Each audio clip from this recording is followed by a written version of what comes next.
기도하겠습니다. 하나님, 오늘 저희 가운데 임하시고 말씀의 영으로 저희를 인도하여 주시옵소서. 하나님의 깊고 깊은 진리와 지혜를 깨닫는 은혜를 저희 가운데 허락하여 주시옵소서. 예수님의 이름으로 기도합니다. 아멘. 우리 교회 승합차에 자동문을 단 지 이제 몇 달이 되었습니다. 문이 직접 이제 영차 할 필요 없이 스르륵 열리고 닫히니까 타는 분들이 이제 부담이 한결 적죠.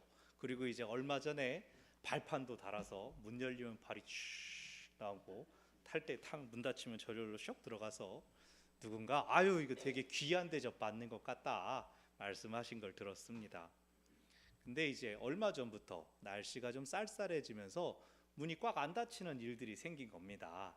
이거 뭐 내일 고장 난다, 누가 되게 성질 못 이겨서 쎄 억지로 닫았다가 이 고장 난 거 아닌가 막 걱정을 했는데, 우리 정덕진 장로님이 이제 원래부터 자동문 달린 차를 운행을 하다 보니 알려주시는 겁니다. 날씨가 추워지면 차는 뜨뜻한데 바깥은 차가워서 이 차 안이랑 밖에 기압이 다르니까 그냥 생으로 문을 닫으려고 하면은 문이 안에 바람이 따뜻하니까 꽉 안 닫힌다는 겁니다. 그래서 창문을 열거나 아니면 문을 좀 열어주면 바람이 다른 쪽으로 빠져나가면서 꽉 닫힌다고 알려주시고 나니까 세상에 문이 그렇게 잘 닫히는 게 참 신기하더라고요. 근데 그렇게 문이 여닫히는 걸 보면서 제가 생각난 장면이, 학원차들이 아파트들을 운행을 다닐 때 여기서 여기 앞에서 잠깐 내리고 또 조금 가다가 또 내리고 하는데, 아니 저 겨울날 왜 운전석에 저렇게 창문 다 열어놓고 다니나 이제 이해가 가던 겁니다. 아,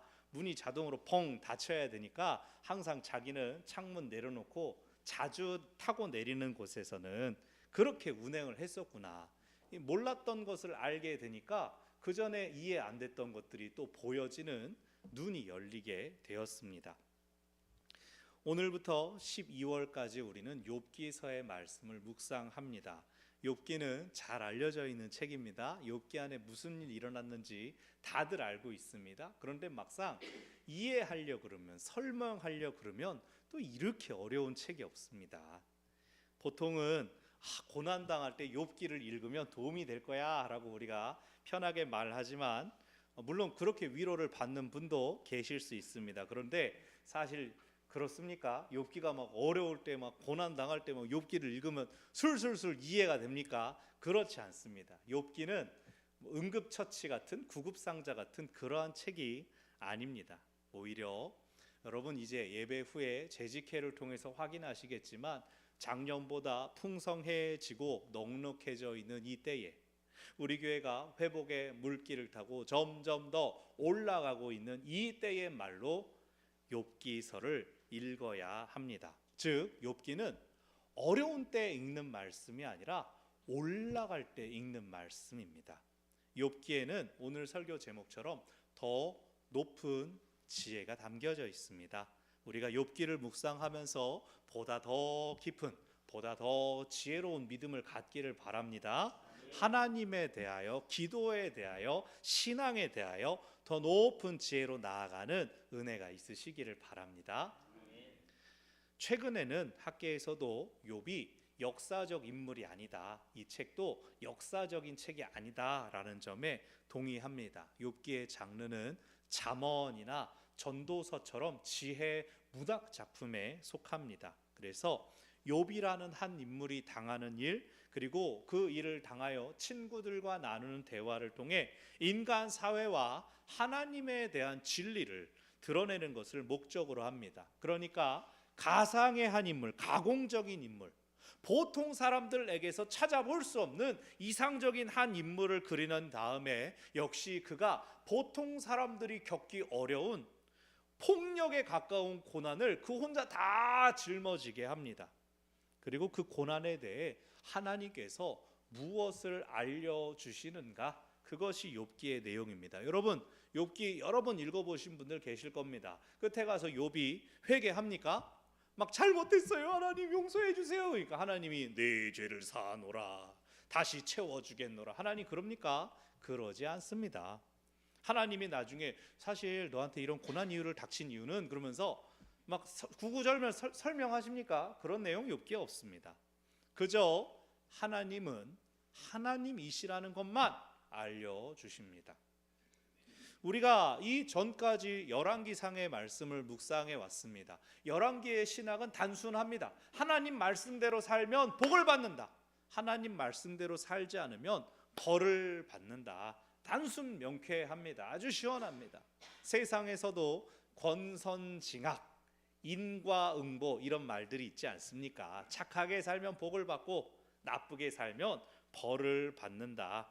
그것이 당연해야 될 것 같습니다. 우리 잘 아는 전래 동화들도 이러한 메시지가 가득합니다. 여러분 혹부리 영감 아시지 않습니까? 혹이 달려 있지만 노래도 기가 막히게 잘 부르는데 사람도 착해.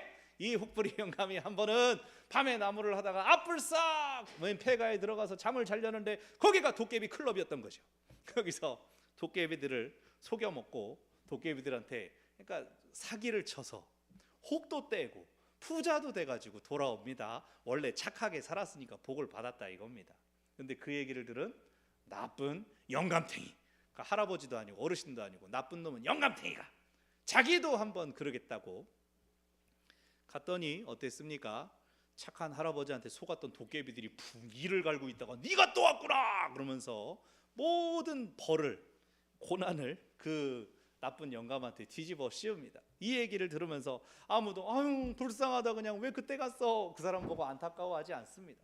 막 착한 할아버지 이거 특수 사기 아니냐 뭐 이렇게 고발해야 된다 아무도 그러지 않습니다. 우리도 착하게 살다 보면 이렇게 보상이 주어진다라는 메시지를 인정하고 받아들이는 것이죠. 또 아이들에게도 가르치지 않습니까? 교회에 와도 아이들한테 말씀 암송시키고 가르치는 이유가 또 이 한 축이 있습니다. 저희 큰애가 이제 초등학교 4학년입니다. 그런데 저희는 학교에서 하는 방과 후 대신 방과 후를 열심히 시키고 또 좋아하는 미술만 학원에 보내고 나머지 이제 집에서 학습지 이따만큼 풀게 하고 다 풀 수 있으면 놀아라 뭐 이런 식으로 합니다. 놀이터에 나가면 자기 또래들은 다 학원 가 있고 동생 친구들만 1, 2학년 애들만 노는데 대장 노릇을 하죠. 서울에서 교육열 높은 곳 세 곳이 강남, 목동 그리고 노원이라면서요. 제가 강남에서 권사님들을 신방하다가 들은 겁니다. 이제 대치동도 옛날 얘기야. 노원 못 따라가. 노원이 뭐 제일 높아. 이 얘기를 작년에 들었어요. 재작년? 왜 그렇습니까? 왜 사람들이 교육 다음 세대 교육 그러면서 막 좋은 대학 보내기에 혈안이 되어 있습니까? 가장 적은 비용으로 아이들을 높은 레벨에 올릴 수 있다 이겁니다. 어차피 해야 될 공부 조금 더 돈 들이고 시간 들여서 애가 이만큼 올라가면 신분이 바뀌어진다. 네 뭐 이래를 선택할 수 있다. 우리가 그렇게 가르칩니다. 이것도 투자하면 회수할 수 있다라고 믿는 또 다른 형태의 인과응보라고 할 수가 있습니다. 근데 여러분 살아보시니까 어때요? 세상에서 착하게 산 사람, 남 안 속인 사람 성공하든가요? 오히려 뭐 혹으로 소문나지 않던가요? 다 몰려들고 이 사람 속고 저 사람 속고 뒤통수가 안 남아납니다. 세상에서 성공하려면 어떻게 해야 됩니까? 법을 일단 잘 알아서 잘 피해가. 범법은 아닌데 이렇게 저렇게 이렇게 막 지혜, 잔꾀 이런 게 있어야 성공할 수 있다라고 여겨지지 않습니까? 아직도 인과응보 그래도 나는 착하게 살 거야 얘기하면은 뭐 순진하다, 순수하다 이렇게들 표현하지 않습니까? 여러분 뉴스 보면 아직도 이제는 좀 많이 사그라졌지만 그 사기꾼 얘기 있지 않습니까? 남자였다가 여자였다가 뭐 대표였다가 실장이었다가 이제는 내가 아니고 동생이랬다가 뭐 어휴 참 쌍둥이랬다가 뭐 한 발 물러나서 그 사람의 한 말 쭉 늘어놓고 보면 저걸 어떻게 속나 싶은데 또 여태까지는 그게 먹혔으니까 막 거액의 사기들을 쳤다는 거 아닙니까? 속은 사람들 하는 말이 뭡니까? 직접 들어보면 껌뻑 넘어간다고 말 진짜 잘한다고 설득력이 있다고 그러는데 모르죠. 여러분 그럼 공부를 많이 하면 성공이 보장됩니까? 원하는 거 선택지를 늘릴 수 있다는 거 뭐 그건 저도 알고 있지만 그렇게 되냐 말입니다. 제 장신대에서 공부할 때 박사학위 하고 있을 때 많은 분들 훌륭하신 분들 많이 있었습니다. 막 임지를 찾고 있습니다. 경험도 많고 막 성품도 너무 좋으시고 야 내가 담임 목사님 모시고 싶다 싶을 정도의 막 형님들 많이 계셨습니다. 그리고 우리 교회에도 많은 분들이 지원하셨고 겹친 분들도 분명히 몇 분이 계셨는데 지금 이 자리에는 제가 서 있지 않습니까? 뭐 여러분들이 일부러 막 40대 초반 공부도 하지, 아니야 논문까지 쓰면 교만해져 뭐 그래가지고 저를 찾아낸 게 아니지 않습니까? 하나님께서 저를 향하여 또 여러분 향하여 정하신 뜻이 여기서 짠 맞아가지고 1년을 잘 달려오지 않았습니까? 이게 인과응보입니까? 물론 제가 열심히 살고 착하게 살아서 여러분 만난 것도 참 복이죠. 그런데요, 하나님은 인과응보의 원리를 초월해서 일하시더라, 그 말씀을 드리려는 겁니다. 제가 혹시나 나쁜 놈일까 봐 걱정하지 마시고 그런 뜻이 아닙니다. 여러분, 이 인과응보의 원리를 조금 어려운 말로 규범적 지혜라고 합니다. 규범, 사람들이 지켜나가야 하는 그런 지혜라는 겁니다. 근데 규범적 지혜는 기본적인 질서를 유지하게는 해주지만 그것으로는 우리 인간 사회를 다 설명할 수가 없습니다. 그것 위에 더 높은 지혜가 있습니다. 그것을 반성적 지혜라고 합니다. 반성적인 지혜. 시카고 대학의 송민원 교수님은 이 욥기서는 내용적으로는 지금은 어디 있습니까? 욥기 다음에 시편, 잠언, 전도서 나오지만 사실은 잠언이 있고 욥기가 나온 다음에 전도서가 있어야 된다라고 설명합니다.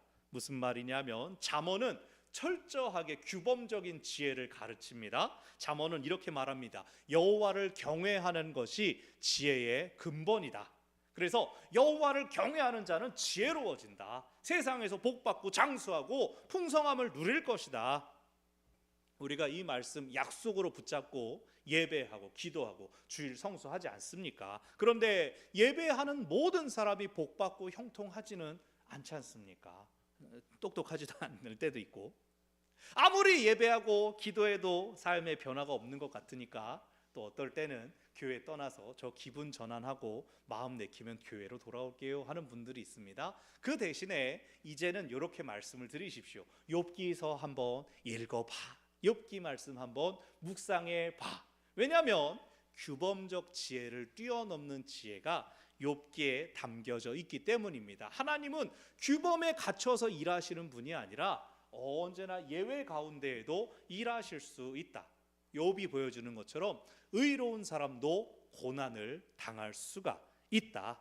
반대로 하나님은 또 악하게 사는 사람들에게까지도 똑같이 햇빛과 비를 내려주신다고 하지 않습니까?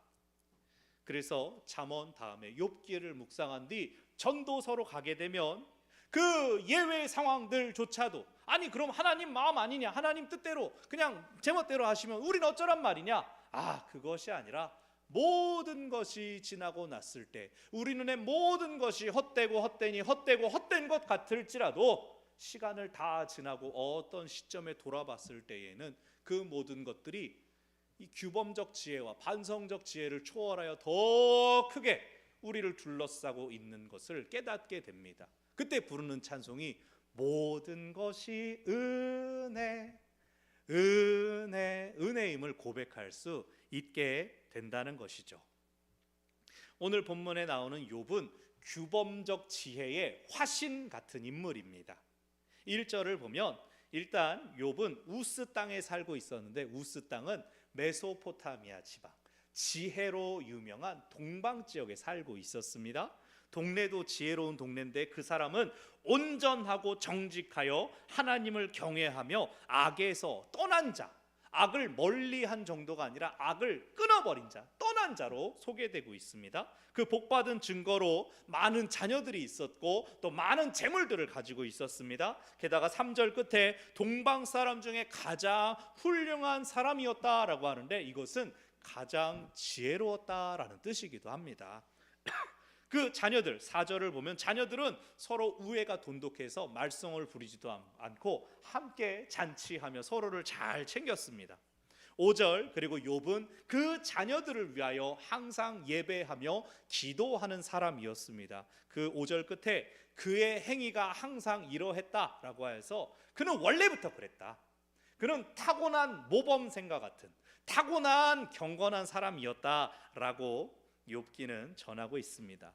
그런데 6절부터 천상회의가 열립니다. 하나님께서 천사들을 모아놓고 회의를 하시는 겁니다. 이것은 이제 나타날 욥의 운명은 인간의 생각과 인간의 영역을 벗어난 어떤 특별한 존재로부터의 일이다라는 걸 보여줍니다.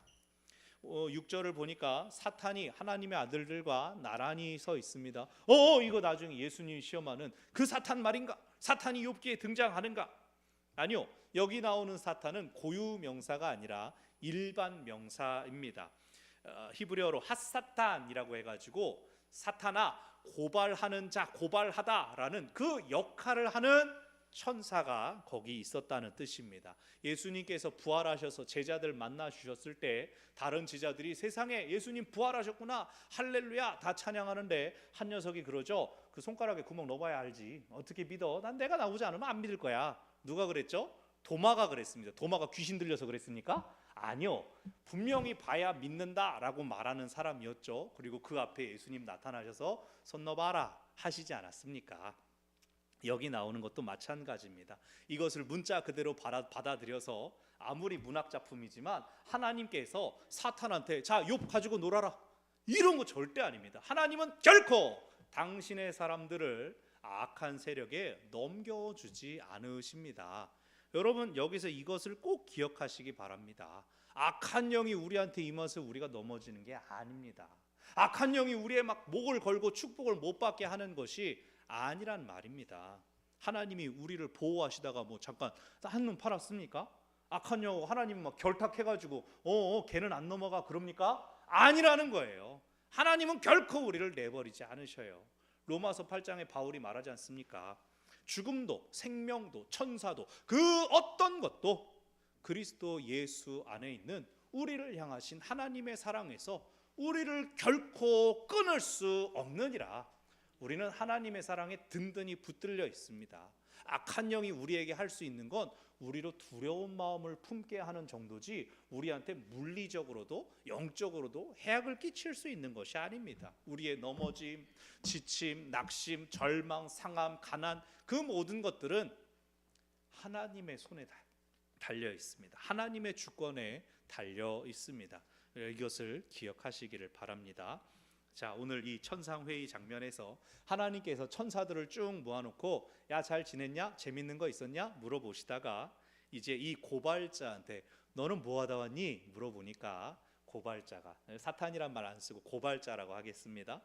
저 세상 좀 둘러보고 왔어요 그랬습니다. 하나님이 그래 세상 구경 잘했냐? 그러면 너 욥도 보고 왔니? 내가 세상에 욥처럼 그렇게 의롭고 경건한 사람 내가 본 적이 없어. 너도 그렇지?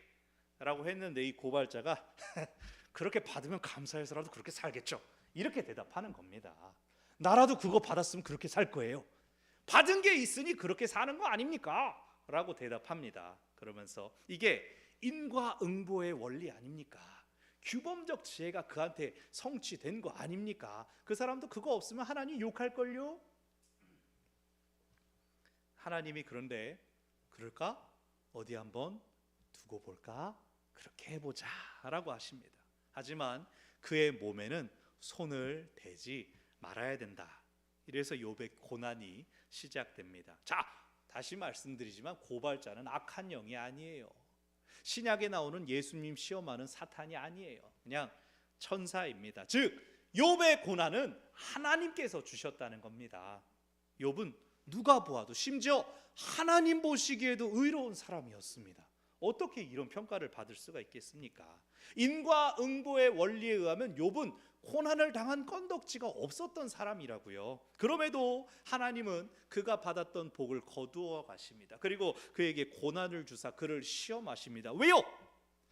하나님께서 그만큼 욥을 신뢰하신다는 겁니다. 욥의 신앙을 신뢰하신다는 겁니다.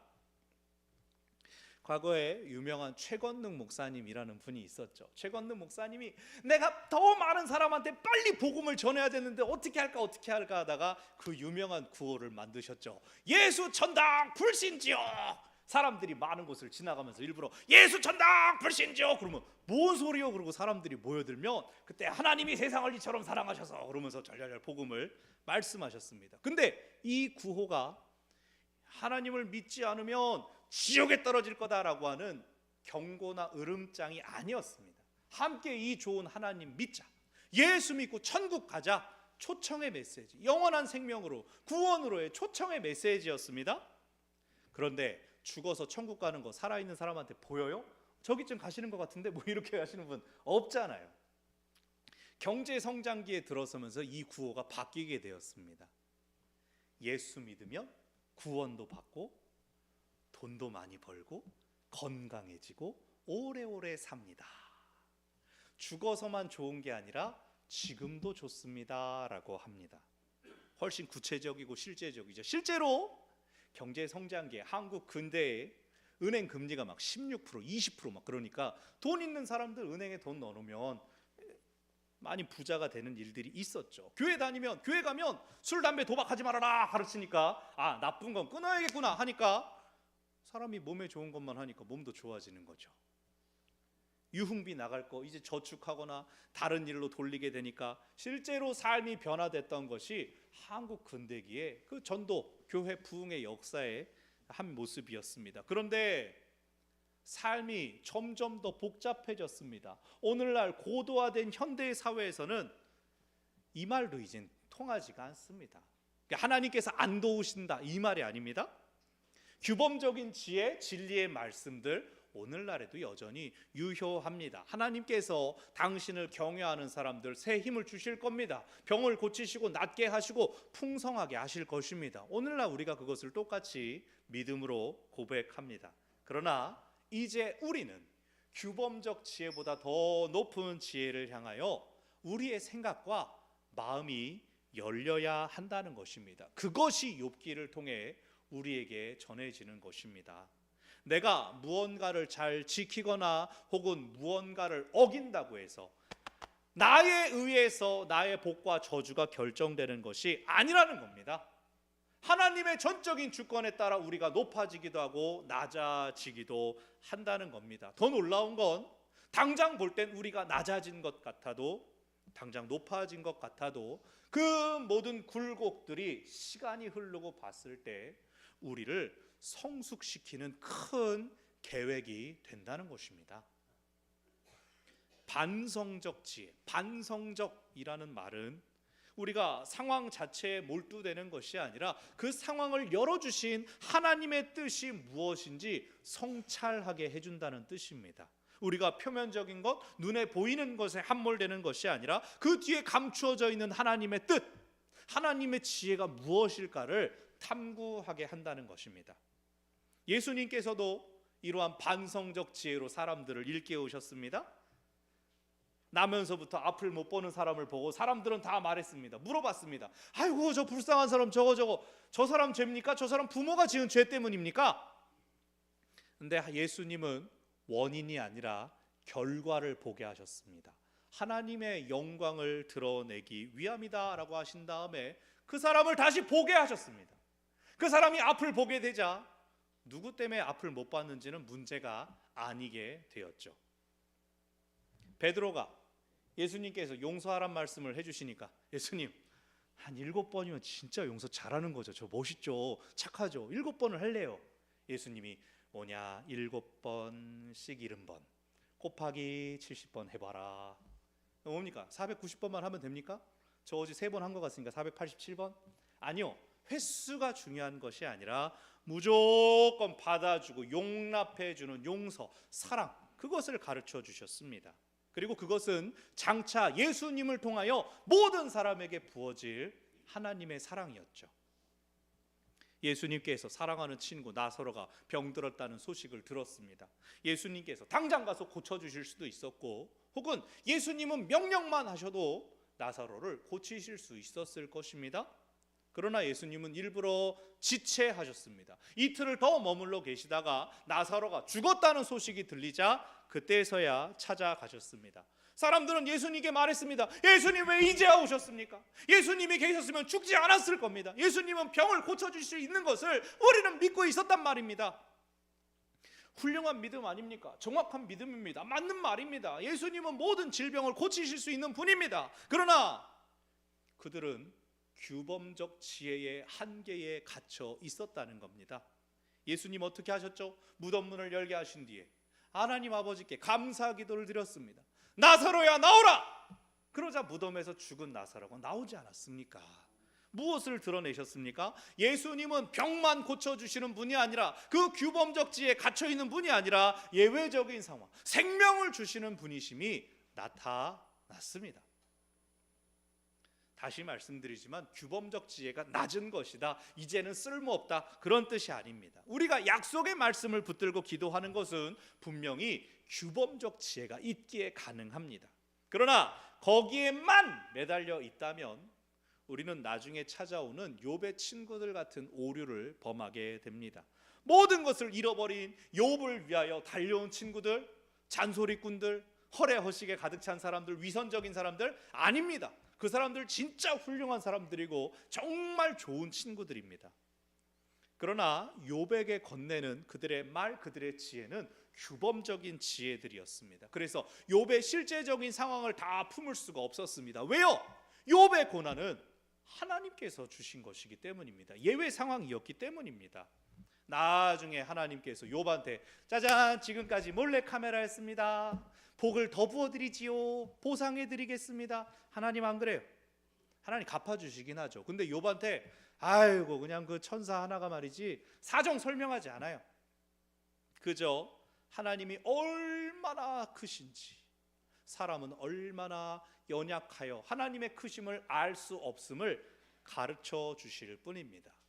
욥이 그 하나님의 말씀을 들으면서 깨닫습니다. 근데 깨닫는데 자신의 죄를 깨닫고 회개하는 게 아니에요. 42장 5절을 보면 내가 주께 대하여 귀로 듣기만 하였사오나 이제는 눈으로 주를 배움나이다. 주를 더 선명하게 알게 되었습니다. 그것을 깨닫고 6절 내가 티끌과 제 가운데에서 회개합니다 라고 말하지만 이것은 그 회개가 아닙니다. 구약에서 회개라고 번역되는 단어는 보통 히브리어 슈브를 씁니다. 돌아서다, 돌아오다, 슈브.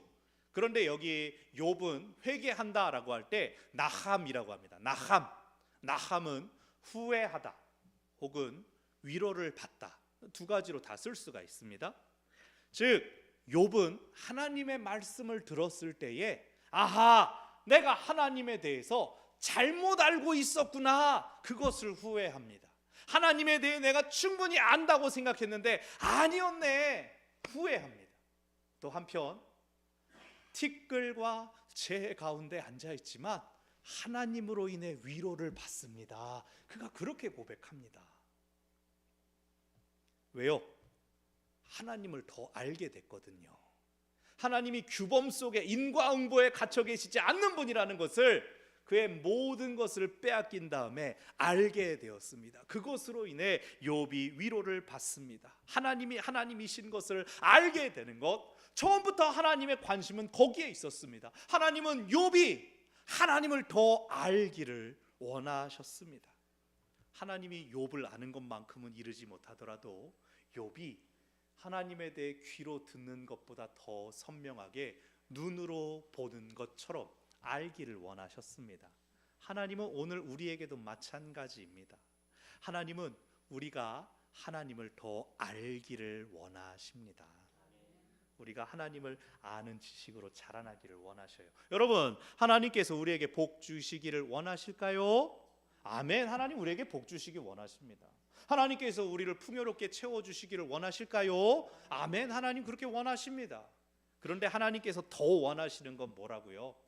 우리가 하나님을 더 잘 알게 되는 것입니다. 하나님은 어떠한 분이신지, 하나님의 마음이 어떠한지 우리가 전부 다 알 수는 없지만 주님을 더 알려고 힘쓰는 우리를 기뻐하신다는 겁니다.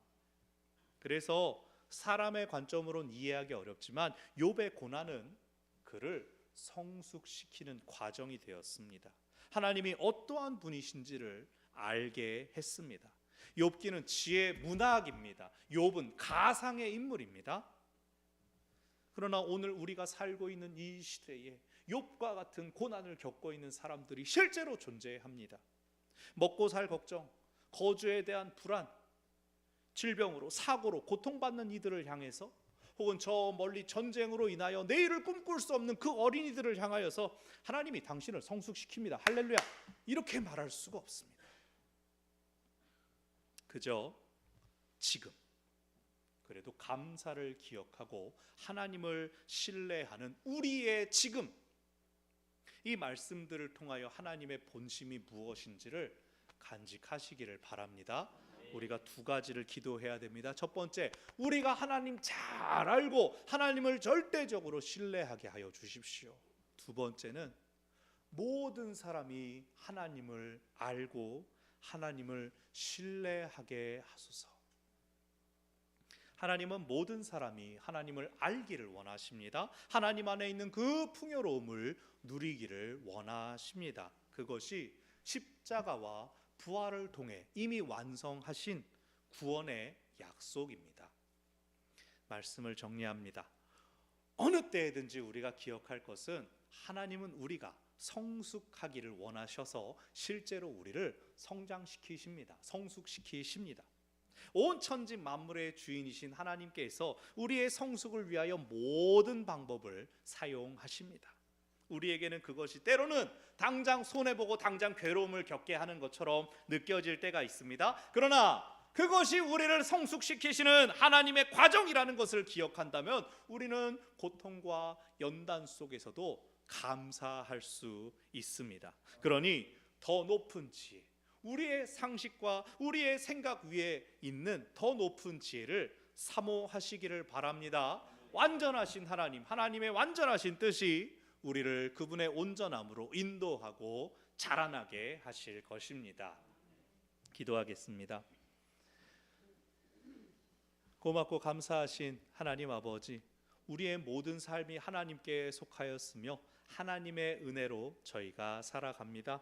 욥기의 말씀을 묵상해 나가며 우리의 주권을 가지신 하나님에 대해 더욱더 깊이 알게 되는 은혜를 허락하여 주시옵소서. 하나님의 마음이 어떠한지를 깨닫고 주변 상황에 흔들리거나 휩쓸리지 않고 하나님을 바라보는 시선을 고정시킨 채 주께서 우리를 이끄시는 길로 담대히 나아가는 하나님의 사람들 우리가 되게 하여 주시옵소서. 지금도 고난과 어려움 가운데 있는 종들 하나님께서 그들을 위로하여 주시고 예외가 되시는 하나님, 인과응보를 뛰어넘으시는 하나님의 위로하심과 만져주심의 역사가 종들의 일터와 가정 가운데 그 심령 가운데 임하게 하여 주시옵소서.